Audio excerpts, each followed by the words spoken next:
जी sir, option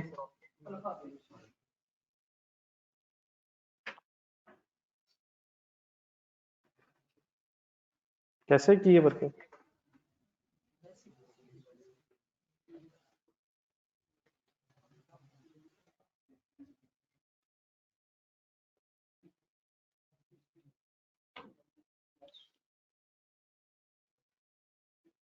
diluted EPS की working हमेशा पहले बेसिक ईपीएस कैलकुलेट करके शुरू होती है, पता है?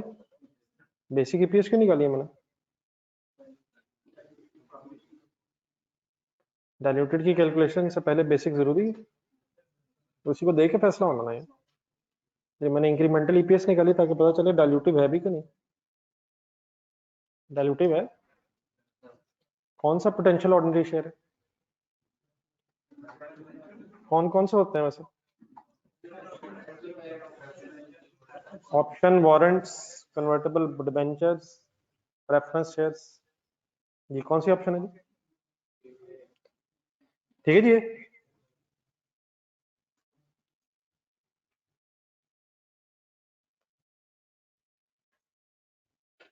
जी ओके, सेकंड करें ये ऑनलाइन स्टूडेंट।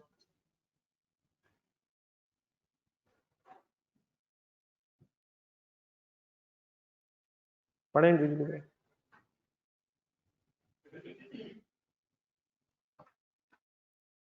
ये हो गया ऑनलाइन स्टूडेंट्स।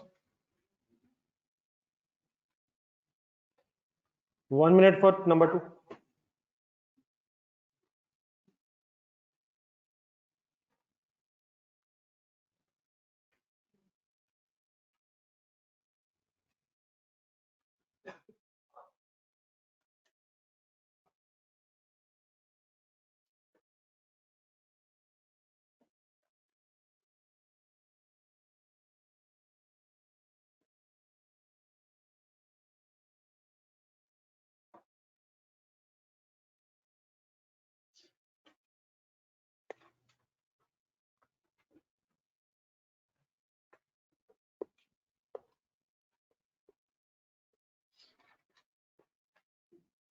नहीं, नंबर 1 हो गया कि नहीं? 2 कर रहे हैं,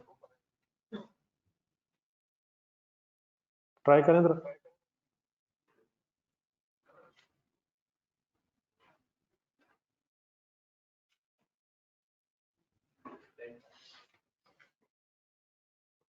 अल्फा बीटा चार्ली क्यों नहीं?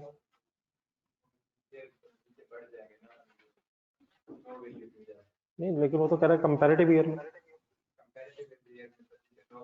कंपैरेटिव ईयर में एडजस्टमेंट होती है, ये सारी फॉर नो वैल्यू एडजस्टमेंट्स ही राइट शेयर्स, बल्कि कॉम्बिनेशन है शायद। लेकिन इन पहले तीनों में नंबर ऑफ शेयर्स बढ़ेंगे। पिछले सालों में नंबर ऑफ शेयर्स बढ़ने से ईपीएस 6 से कम हो जाएगी। शेयर कंसोलिडेशन में क्या होता है? नंबर ऑफ शेयर्स कम होने की वजह से ईपीएस में बढ़ जाएगी। वो आपसे पूछ रहा है कि किसकी वजह से कंपैरेटिव ईयर की ईपीएस बढ़ेगी। चारों की वैसे एडजस्टमेंट पिछले सालों में आएगी, लेकिन जो लास्ट है उससे नंबर ऑफ शेयर्स कम होने से, नंबर ऑफ शेयर्स कम होने से फिर ईपीएस बढ़ जाएगी। आ जाएगा याद? कौन सी ऑप्शन बनी थी? ठीक है।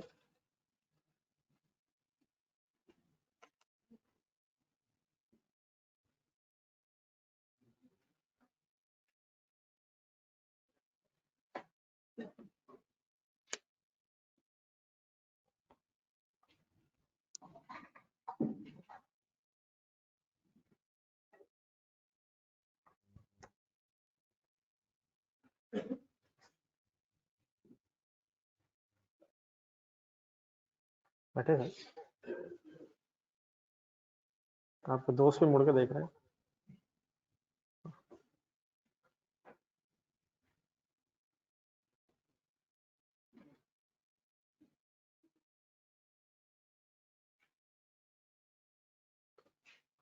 पेज 42 पे आ गया जी।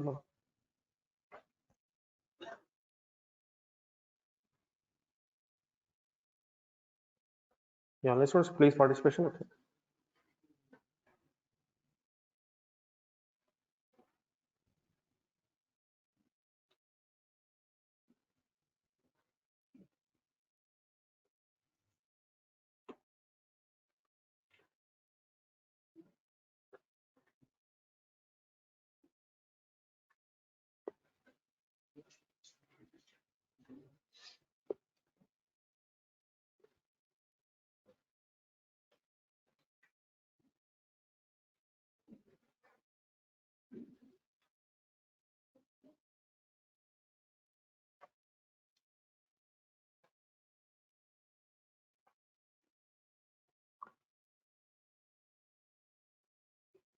जी हो गया फैसला। क्या पूछ क्या रहा है? तो कहता बेसिक निकाल लिए, अब डेरिवेटिव निकालना चाहते हैं, कौन सी एडिशनल चीजें कंसिडर होंगी।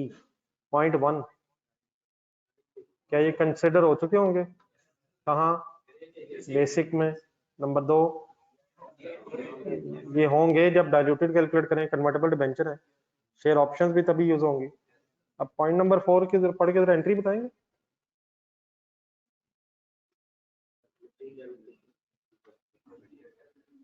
प्लांट मशीनरी डेबिट और शेयर कैपिटल क्रेडिट, ये भी शेयर इशू हो चुके हैं। तो अगर ये शेयर इशू हो चुके हैं तो ये भी बेसिक में है।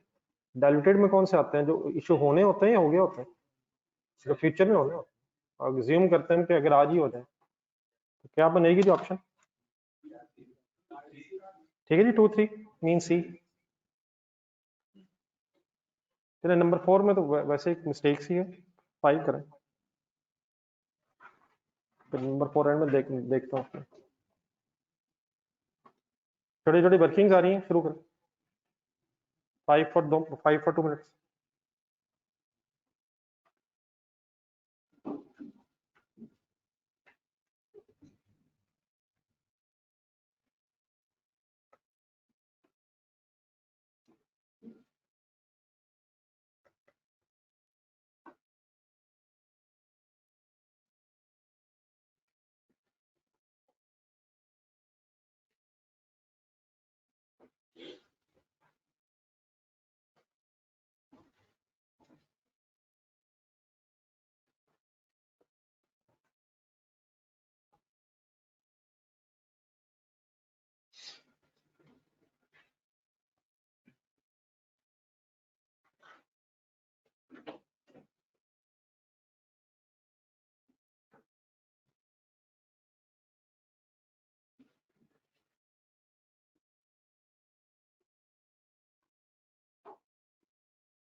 जी सर।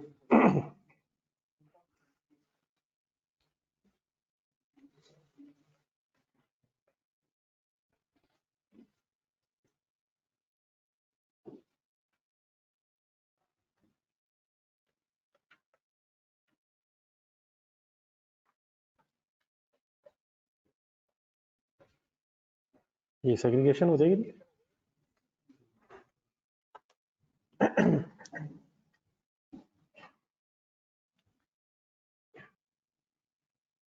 ठीक है भी 7 तक पहुंचा।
ये 6 की फिगर्स दिखेगी ठीक मेरी।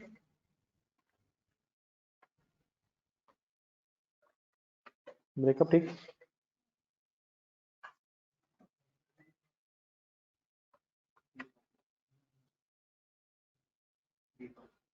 जी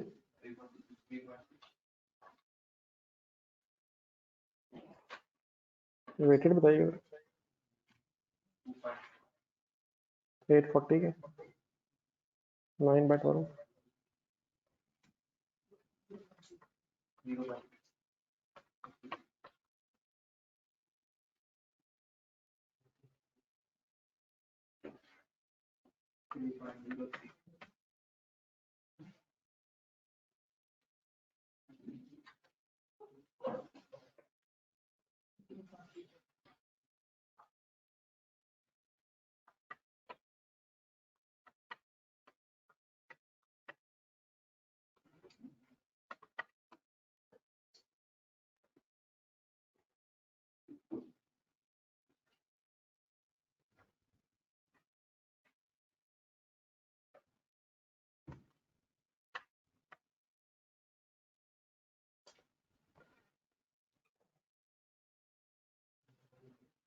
33 जी जी क्या आंसर है जी 6 का? ठीक है 8.9 तकरीबन।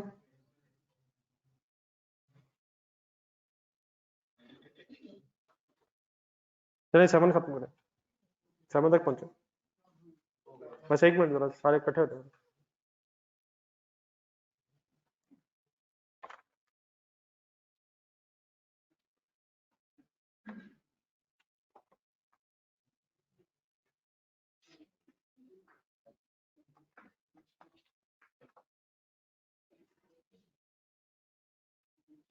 जी ऑनलाइन स्टूडेंट्स 6 तक हो गए।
जी ऑप्शन ए है शायद।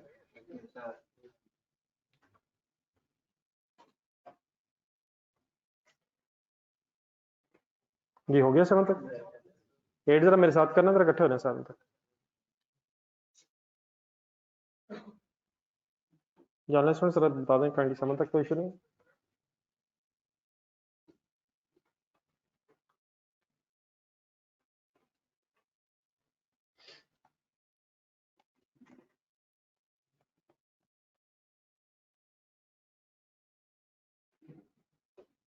जी शुरू करें।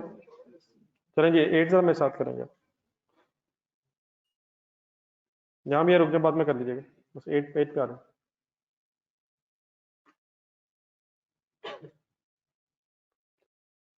पढ़े जरा, डाटा पढ़ना।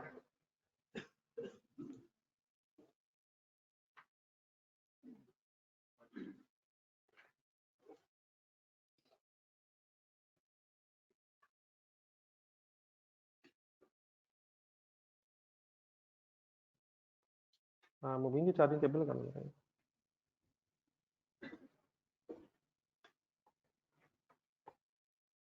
इसके बाद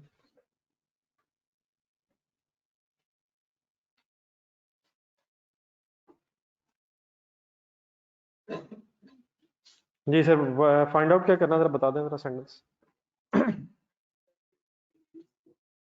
किस साल में किस साल की बतानी है?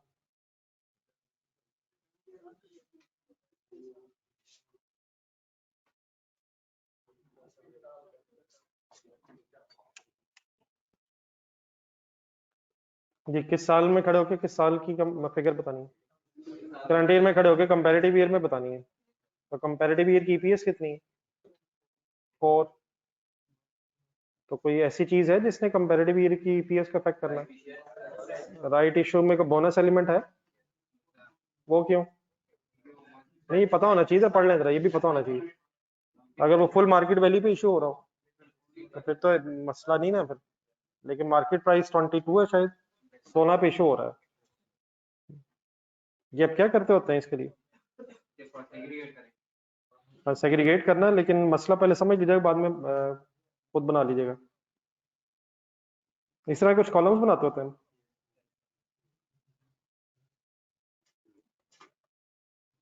एक्चुअल कॉलम बनवाए। नहीं नॉर्मली मतलब क्या ढूंढते हैं? ब्रॉड डाउन ढूंढते हैं ना, फिर उसमें एडजस्टमेंट ढूंढते हैं। इसमें ब्रॉड डाउन शेयर्स नहीं है। तो इसमें एक छोटी सी बात सुन ले, बाकी मसला तो हल हो जाएगा। फर्स्ट लाइन में याद रख, लिखा है 1 for 3 राइट इशू। अब 1 for 3 एक फ्रैक्शन दी हुई है जिसे फिर हम नंबर ऑफ शेयर से मल्टीप्लाई करके फाइंड आउट करते हैं। लेकिन अगर अब ओपनिंग बैलेंस नहीं है तो इसको इस तरह मैं कह सकता हूँ 3 के बदले 1 है। तो मतलब अगर 3 पहले शेयर थे तो एक और ऐड होकर फिर टोटल 4 हो जाएंगे। तो डेफिनेटली पूरे शेयर्स होने चाहिए, लेकिन अगर पूरे शेयर्स नहीं भी हैं तो वर्किंग कैसे हो सकती है, जरा एक मिनट बोर्ड पे देखो जरा। एटलीस्ट हम ये तो कह सकते हैं कि पहले कम से कम 3 शेयर थे और उसी के बदले एक और है। लेकिन ये जो एक और है ये फॉर वैल्यू है या फॉर नो वैल्यू है? ये कॉम्बिनेशन है। तो फिर इस एक को हम सेग्रीगेट कर सकते हैं कि इस एक में फॉर वैल्यू कितना होगा और फॉर नो वैल्यू कितना होगा। बात मेरी पूरी करवा दें जरा मुझे। अब करवाएं, वर्किंग कैसे करूं? फिगर ढूंढ के जरा बोला।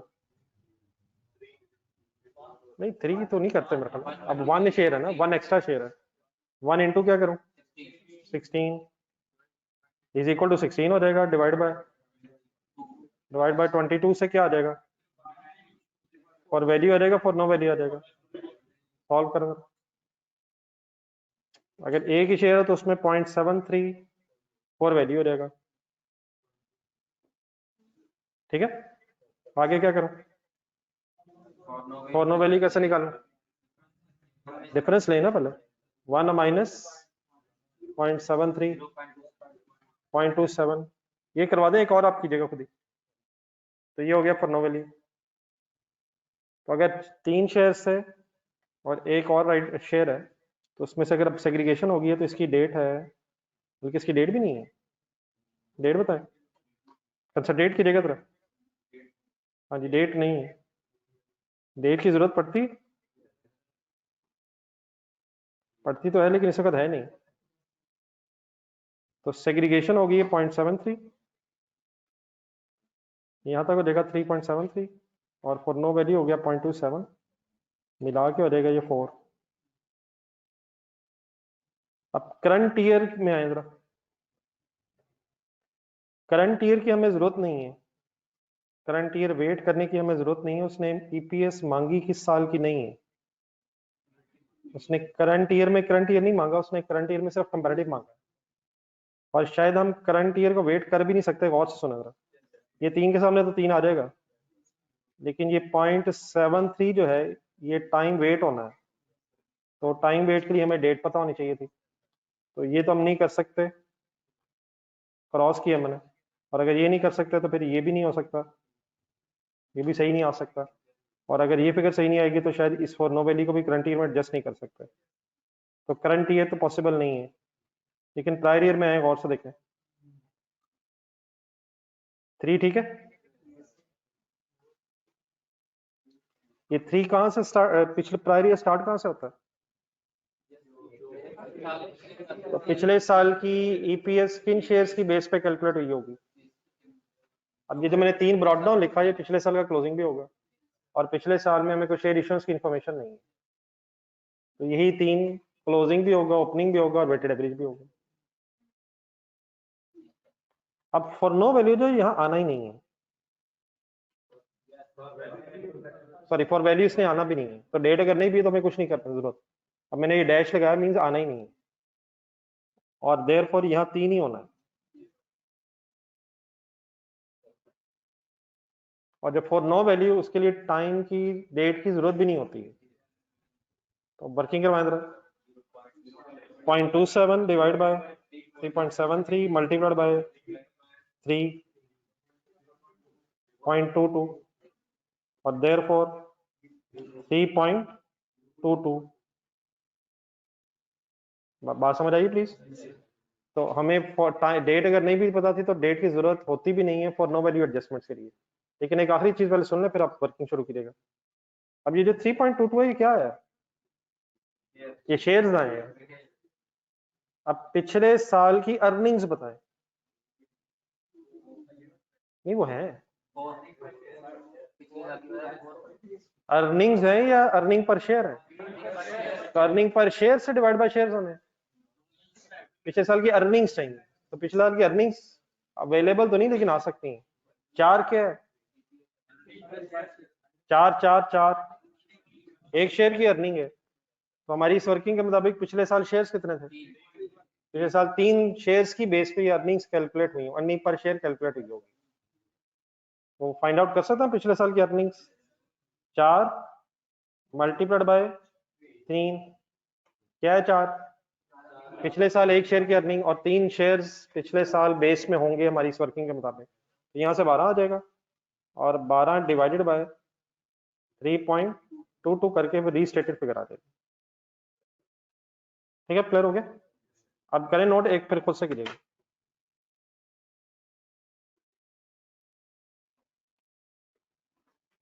थोड़ी वर्किंग एक्सप्लेन कर लो।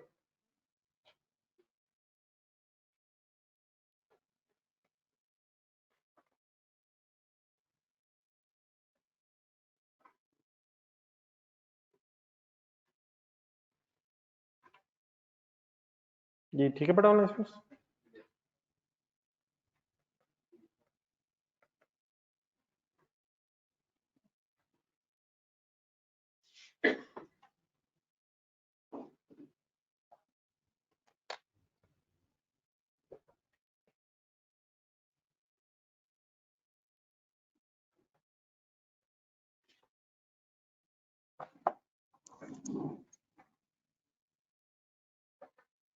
जी हो गया। चलो कर लें, तो वो 16 पहले करें, एक इस तरह का खुद से करें। एक जिन्होंने कंप्लीट कर लिया आप 16 फिर इंडिविजुअली करें, पहले 16 करें।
ऑप्शन बी बनती है शायद।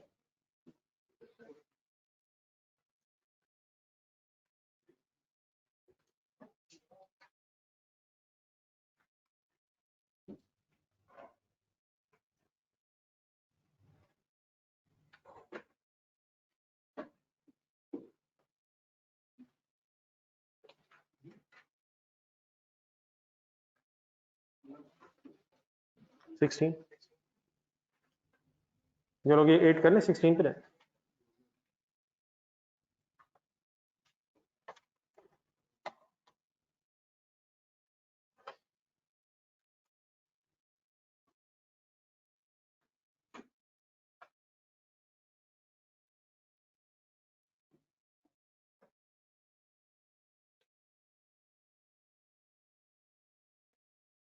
जी ऑनलाइन हो गया कंप्लीट 8।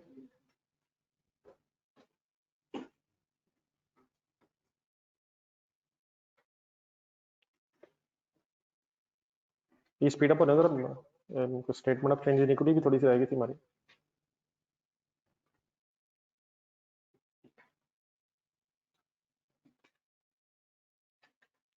लेकिन ये जरा कंपैरेटिवली शायद सिंपल है।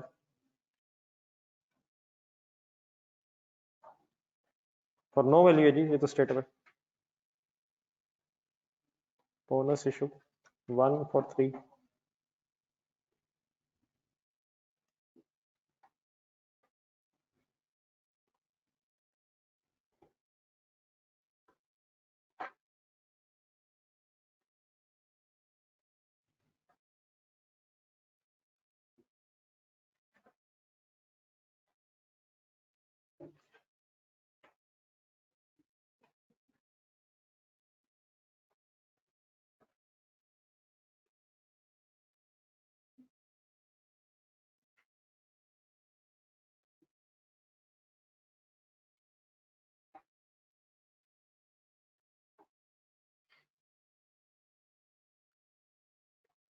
ठीक है, ये तो ऐसे ही होना नहीं है। अगर फॉर नो वैल्यू उसके लिए तो डेट्स की जरूरत भी नहीं है। ये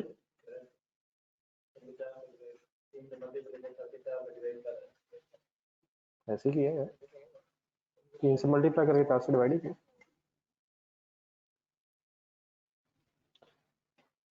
कंप्लीटेड है प्लीज, ऑप्शन 9 पे आ जाए।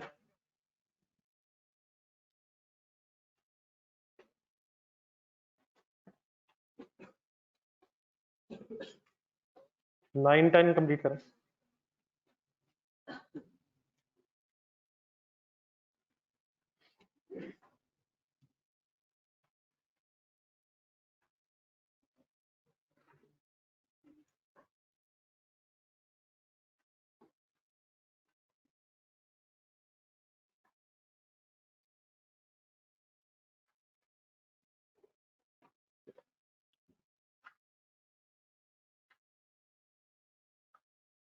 सिक्सटीन कंप्लीट है जी सबको। चलिए 9 करें, बस 2 मिनट आपके पास।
हाँ जी डी, हाँ 9 तो डी है, 10 करें।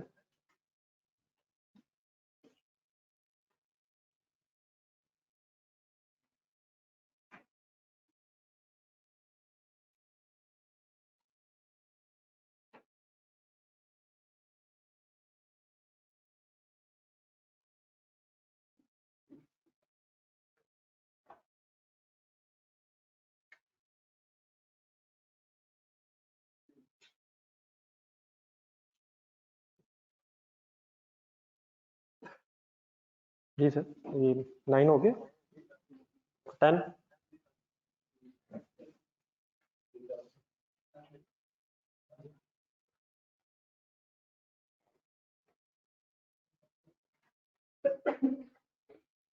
जी ऑनलाइन स्टूडेंट्स,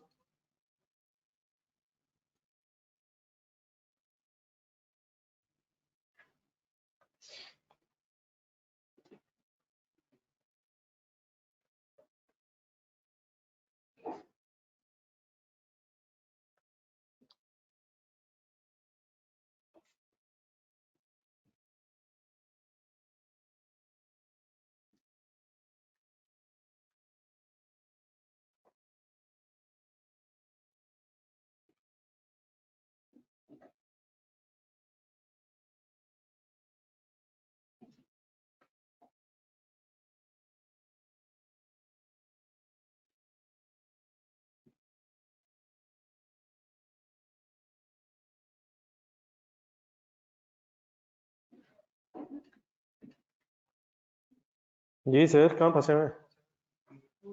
10 हो गया, ऑप्शन सी ठीक है। चलिए जरा थ्योरेटिकल आ रहे हैं, जरा अपने सामने, बल्कि खुद ढूंढ के बताना ये पेजेस कहाँ पे हैं, ताकि रिवाइज भी हो जाए जरा। ये हो गया 10।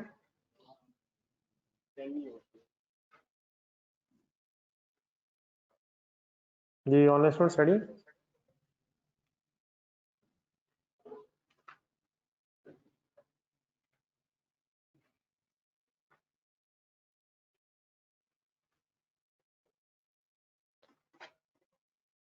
करें शुरू। चलिए 11 अपना अपना ओपिनियन बनाने 1 मिनट, और साथ बुक से भी ढूंढ के बताना है कहाँ है, पहले ट्राई करें इंडिविजुअली।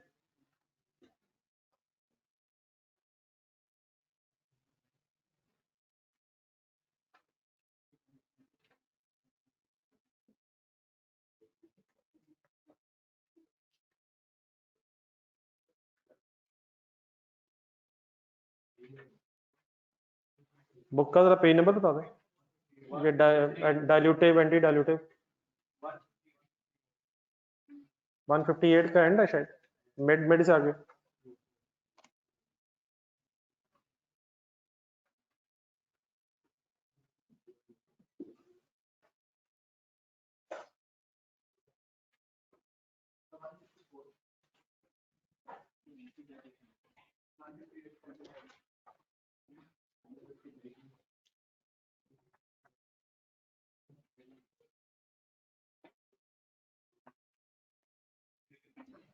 नहीं सर सही कह रहा, 158 है ना यार, जहाँ पे ये सारी स्टोरी लिखी हुई है। हाँ जी डाइल्यूटेड एंटी डाइल्यूटेड, यहाँ पे डाइल्यूशन एंटी डाइल्यूशन, ये भी पढ़ लें, वहीं से पता चल जाएगा।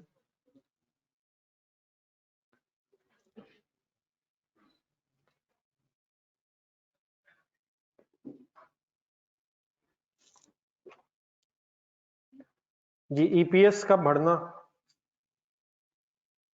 डाइल्यूशन है, अर्निंग पर शेयर का बढ़ना तो एंटी डाइल्यूटिव है ना, और अर्निंग पर शेयर का कम होना। लेकिन अगर लॉस हो तो लॉस का कम होना डाइल्यूशन है, लॉस का कम होना एंटी डाइल्यूशन है, ठीक है ना। तो स्टेटमेंट कौन सी ठीक है?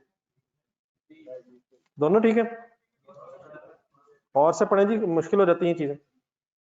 1 ठीक है, reduction in earning per share is an example of dilution, reduction in loss per share is an example of anti dilution। कौन सी ऑप्शन ठीक है? नहीं मतलब सी ठीक है। स्टेटमेंट 1 ठीक है, स्टेटमेंट 2 गलत है। डिस्क्लोज वाला सफा ढूंढे आगे जाके कहीं 1 ये पढ़े जरा, पहले सफा भी पढ़े जरा 160।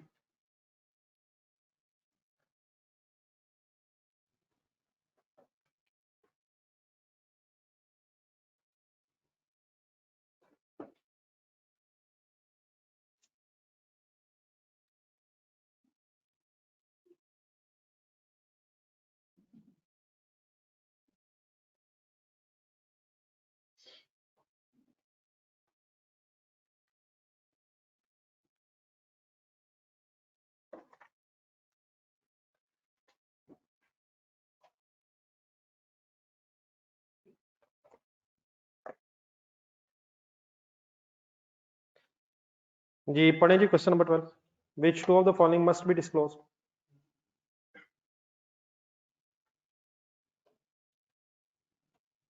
रिलेट करें, कौन सी दो चीजें डिस्क्लोज करनी होती हैं? रिकंसिलिएशंस बनानी होती हैं शायद दो, किसको किससे रिकंसाइल, किसको किससे रिकंसाइल?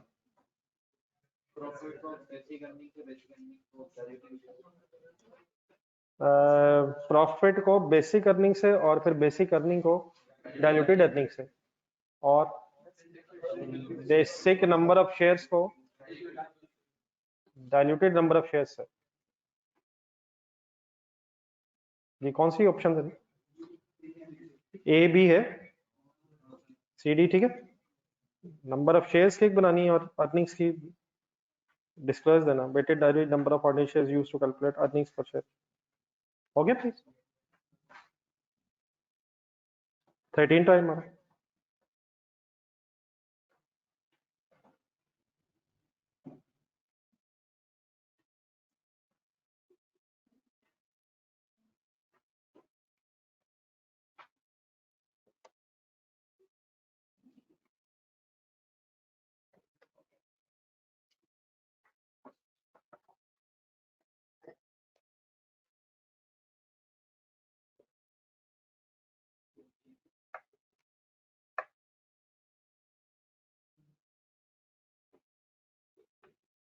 जी सर,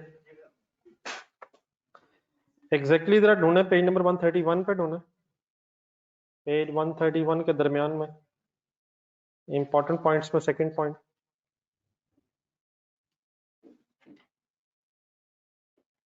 ऊपर इंपॉर्टेंट पॉइंट्स रिमेंबर में सेकंड पढ़े।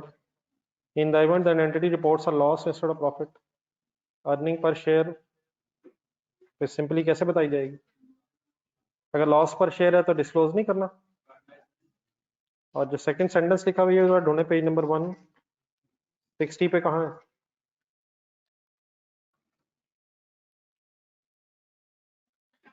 ये ऊपर जहाँ प्रेजेंटेशन है उसमें पहला, दूसरा, तीसरा, चौथा पैराग्राफ, बल्कि चौथे में तो खरी ही है, उससे आगे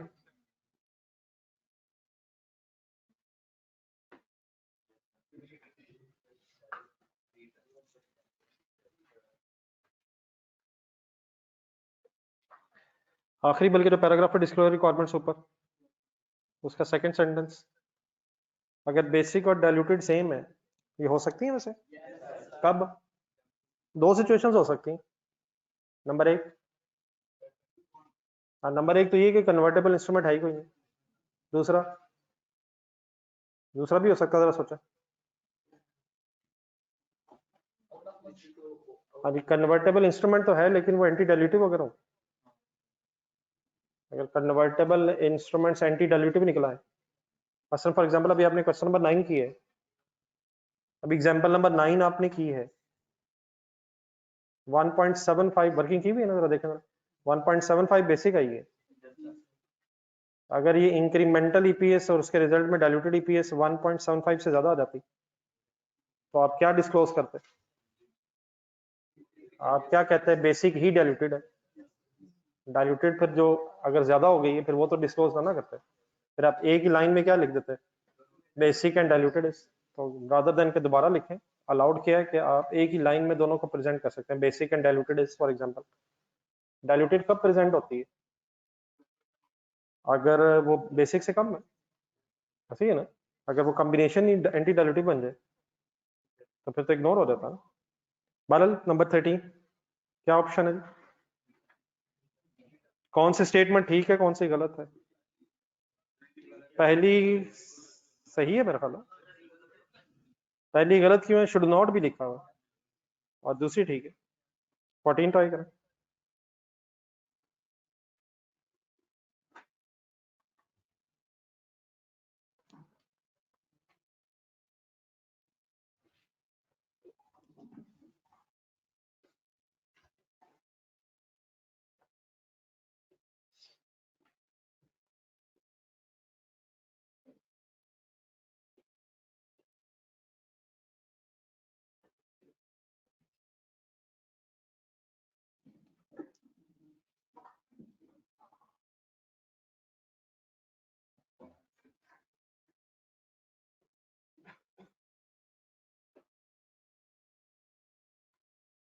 जी सर, स्टेटमेंट 1 में क्या गलती है? बोनस शेयर्स टाइम प्रपोर्शन नहीं होंगे, लेकिन दूसरी स्टेटमेंट ठीक क्यों है? Issue for full market value time apportionment होगी, स्टेटमेंट बी। ओके, 15 के लिए आपके पास एक मिनट है जी, वर्किंग करें।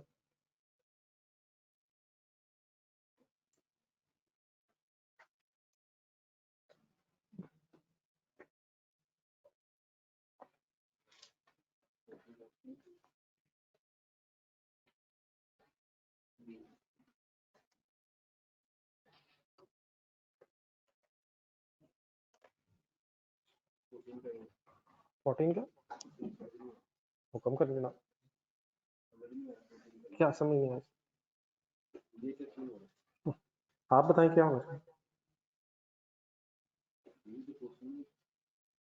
टाइम के हिसाब से तो पोर्शन नहीं होता, महीने तो नहीं गिनते इसके।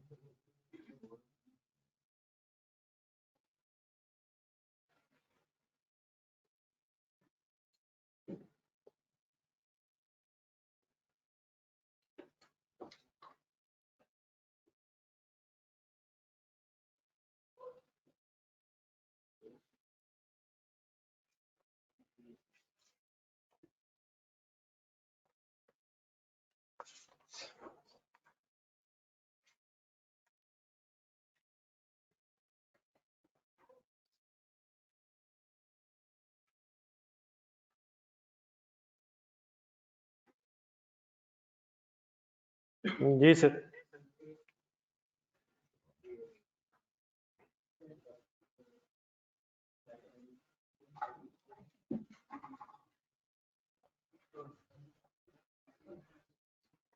कोई भी नहीं, बहुत कुछ में सिंपल चीज क्या है? 4.2 मिलियन क्या है? प्रॉफिट आफ्टर टैक्स में से ऑर्डिनरी डिविडेंड माइनस करवाएं, प्रेफरेंस तो करवाएं। प्रेफरेंस क्यों ना करवाएं और ऑर्डिनरी क्यों ना करवाएं? वो पहले रिडीमेबल, प्रेफरेंस से रिडीमेबल इसलिए पहले हो चुका होगा, और ऑर्डिनरी माइनस सब कुछ लेस हो जाना चाहिए सिवाय ऑर्डिनरी डिविडेंड। ये रिडीमेबल प्रेफरेंस डिविडेंड नहीं है ये रिडीमेबल प्रेफरेंस शेयर्स को वो कहता है करेक्टली रिकॉर्ड किया गया है। क्या रिकॉर्ड किया गया होगा? लायबिलिटी या इक्विटी? लायबिलिटी रिकॉर्ड किया होगा और उसका इंटरेस्ट है प्रेफरेंशियल चार्जेस में आ गया होगा। तो ऑर्डिनरी क्यों नहीं लेस किया? ऑर्डिनरी शेयर होल्डर्स के लिए तो प्रॉफिट निकालना हमने, डिवाइडेड बाय 2 लाख या 2 मिलियन शेयर से डिवाइड करना है, शेयर कैपिटल से। ऑथराइज शेयर कैपिटल से डिवाइड करना है या इशूड शेयर कैपिटल से? ऑथराइज क्या होता है? ये तो मैक्सिमम शेयर जो इशू किए जा सकते हैं, तो ऑथराइज शेयर से डिवाइड नहीं करना। ऑथराइज्ड शेयर्स की ऑर्डिनरी शेयर से डिवाइड करना है जो इशू हो गए।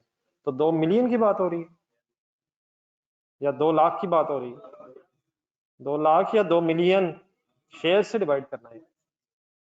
हुई है मिस्टेक क्या? नहीं, मतलब हो सकती है, मुझे खतरा था। ऑथराइज से तो होपफुली डिवाइड नहीं किया, या किया? डिविडेंड्स तो मुझे उम्मीद है कि क्लियर हो गया होगा। ऑथराइज्ड देख लें जरा, ऑथराइज की एंट्री बता दें यार। चेंजेस इन इक्विटी में तो लिखते हैं ना यार, वो पुराने जमाने में लिखते थे। हाँ मतलब पहले टेस्ट में लिखा, उसके बाद तो अल्लाह का शुक्र है नहीं लिखा। नहीं सही है, ये याद आना चाहिए, गलतियां याद रहनी चाहिए। ऑप्शन ए ठीक है जी, ऑप्शन ए ठीक है। 16 तो होपफुली आपने कर लिया हुआ है। 17 के लिए 1 मिनट।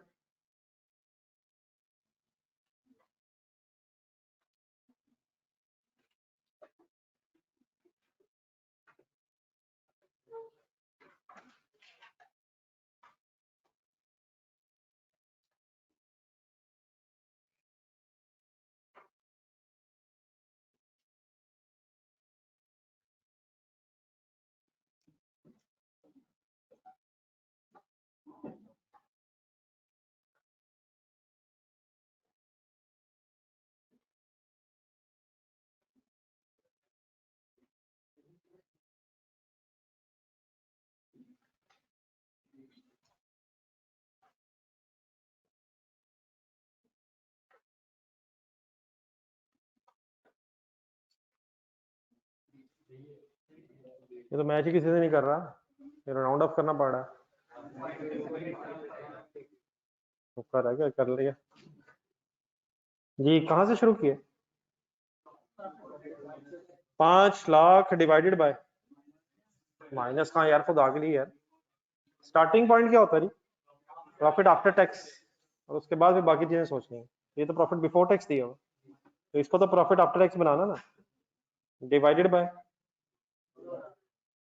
2 लाख, ठीक है। 1.88 कर लेंगे फाइनल। 18, अच्छा ये है सिंपल सी, लेकिन इसमें वही मिस्टेक्स अल्लाह करे ना हो रही हो। करें जरा फाइनल 18।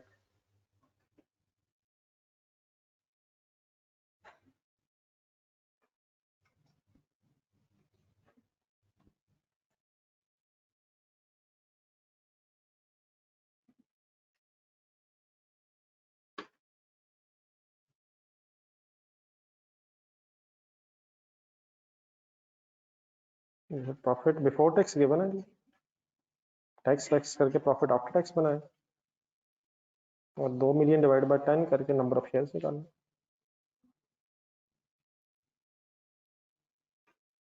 ठीक है मैम।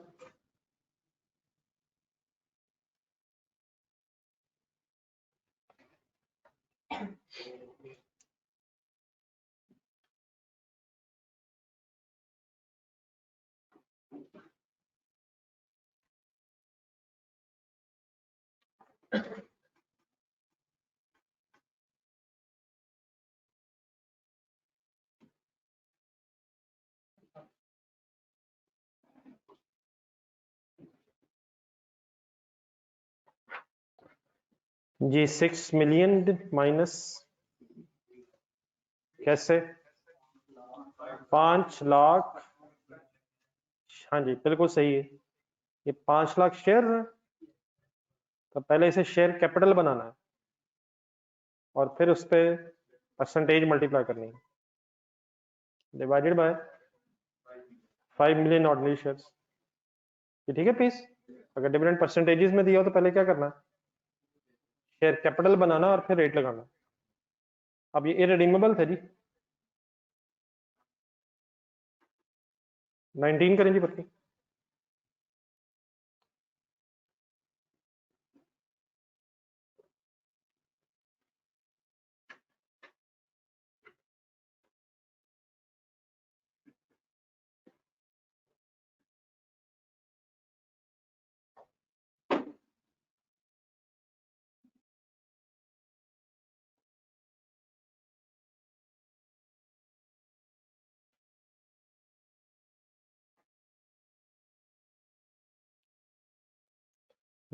एटीन का आंसर ए।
जी ठीक है जी, 1,27,000, 1,27,000 शेयर्स। चलो जिन्होंने कर लिया 20th फाइंड अप डी, हाँ सॉरी 20th। जानना स्टूडेंट्स, तो एक आध तो आप भी बता दें।